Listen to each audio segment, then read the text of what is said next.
This is going to be one of the most interesting flows you've seen an email marketer talk about. It's called the refunded order feedback loop flow. Now, I guarantee you, there is no other email marketer on the internet currently talking about using the refunded order metric to improve your products and actually generate more sales after having improved your products. My name's Gavin. I run an email and SMS marketing agency, and I make these videos really just to teach people how to use email properly. If you find this video useful, awesome, subscribe. There's a link to my free school community in the description of this video as well. I teach this stuff all the time, completely for free. And if you want one-on-one help, jump into the community, send me a message, and I can help you with anything and everything email. But without wasting more of your time, I'm gonna go ahead and share my screen and show you how to build this flow and why we build it. Let's get into it.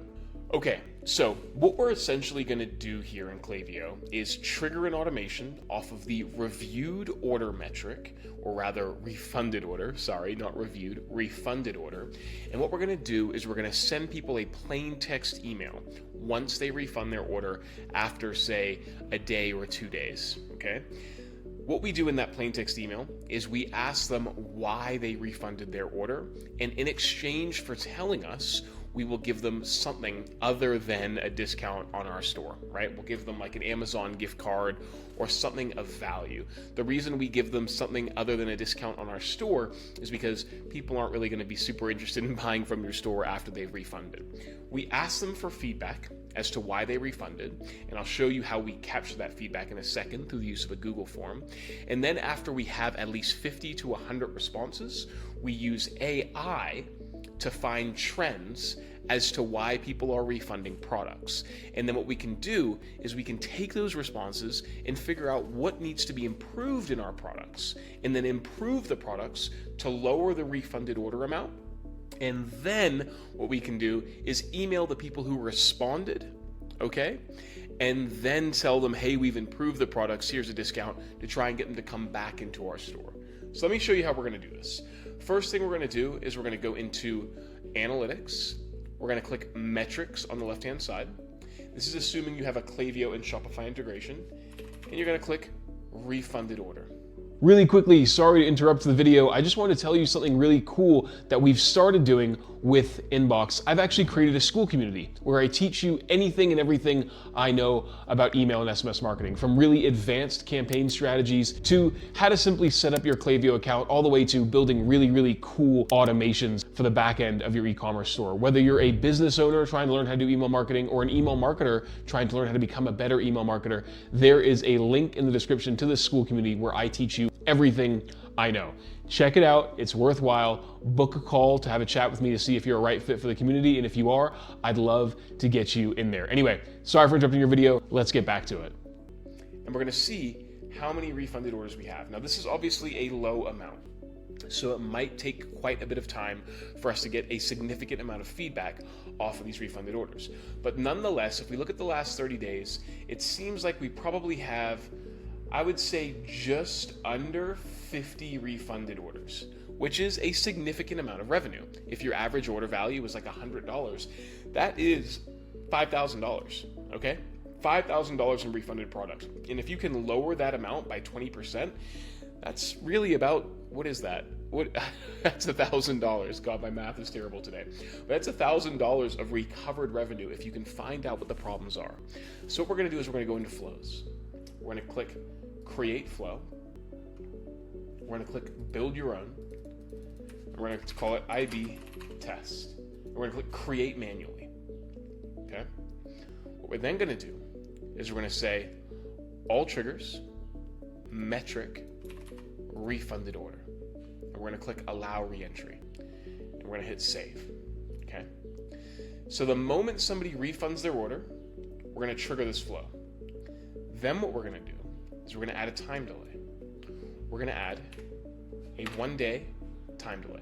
So 1 day after their item has been refunded, we're gonna ask them why they refunded. We're gonna hit Save, okay? We're gonna click X. We're gonna click Add Email. Then what we're gonna do is we're gonna call this Email 1A. We're gonna go Create Text Only Email. The reason we're gonna make this email text only is because we want this to land in people's inboxes. If you use text only sparingly, it is more likely to land in people's primary folder in Gmail. What do I mean? If we go into Gmail, and I've created videos on like what plain text emails do from a deliverability perspective. I'm not going to speak on that right now, but we're going to go here, and we can see here we have primary, promotions, social, and updates. If you send a plain text email, occasionally, less than you send creative, it's more likely to land in the primary folder here. So we're going to click create a text only email, and we're going to do this. You can write this however you want, okay?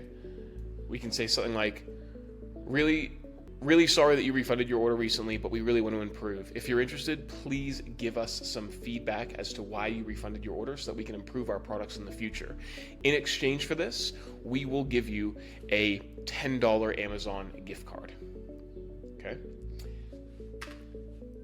Click here to give us feedback. And then it's like here. Go, click here. Okay? Then what you're going to do, you can use a Google form, you can use whatever you want. For the case of this video, I'm just going to go ahead and use a very simple Google form. So, where is forms here? Bear with me.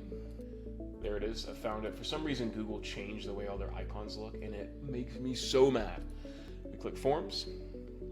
We go ahead and hit blank form. I use Google Forms because it's, easy or free for what I do. We call this, tell us why you refunded your order. Thank you so much for your feedback here. It really helps us improve our products. And then we say this, enter your email address. The reason we capture their email address here is because when we improve our product, we want to be able to send them an email and tell them, hey, we've improved our product. Here's what we've changed. Here's a discount for your next order. All right. Then we go plus. We say, what product did you buy? And then we say, in bracket, give us the name. Please provide us with the name. Because we want to know exactly what products they bought and how we can improve that specific product. If they've just refunded and they tell us like, hey, here's the problem, but you don't know what the problem is related to relative to the product, it's hard to improve it. So we go. Then we say, please provide us with the link to the product you refunded. You don't have to have this because you can find out in the refunded order metric, but it does make it a bit easier. And then we have one more question. Please tell us in as much detail as you can why you refunded. Okay? And they give us an answer. All right? We call this, tell us why you refunded your order. You hit publish. Okay? Manage. Editor view is restricted. Anyone with the link can respond. Publish. Now you do not want to take this link. You want to capture the responder link. Okay? Then you say, click here.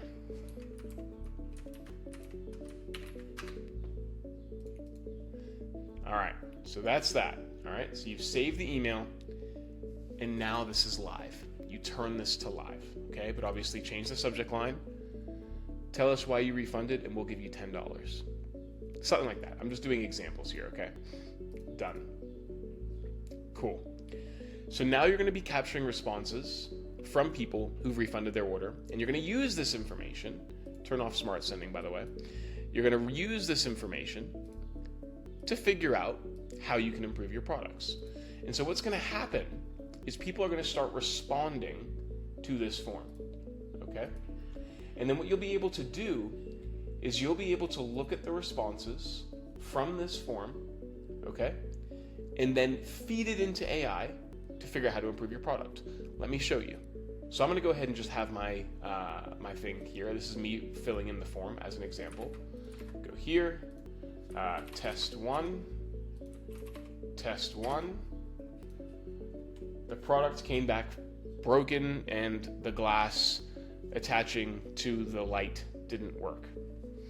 As an example, right? We hit submit. Your response has been recorded, okay? Now, one thing you also want to do is you can now see the responses here. And you can link it to a sheet. Okay, create this sheet, okay, and then what you're going to do is you're going to go, anyone with the link, Obviously, only people who have the link are going to be able to access it. Feel free to keep this sensitive if you want. You do this, you copy the response, okay? And then what you can do is you go into Claude, okay? And you say, these are responses from a refunded order response form that we've captured. We want to find trends related to the reasons people are actually giving us or refunding their orders, and we want to figure out how we can improve the products. Please identify the reasons why people are refunding their products relative to the item that they ordered, and provide recommendations on improving the products themselves. Okay? And then we give them the sheet. Now, Claude's not going to be able to find anything here because it's just a test example, but what it can do is once you give it this, it'll find the reasons people are refunding their orders, give you recommendations on how to improve the product, okay? Sorry, my phone's going off here. And if you have a manufacturer, you can give them these answers to say, hey, like these are the things that we need improved, right? So like take a look at this. Obviously you need about 10 to 20 responses. I like to go for 50, but you can then literally give this feedback to your manufacturer and improve your products consistently going forward. This is something I haven't seen anybody talk about when it comes to actually improving the product roadmap and the products using email marketing. Everyone talks about email marketing for sales and how to make money, which is, yes, it's a massive part of it. It's something I teach all the time in my school community.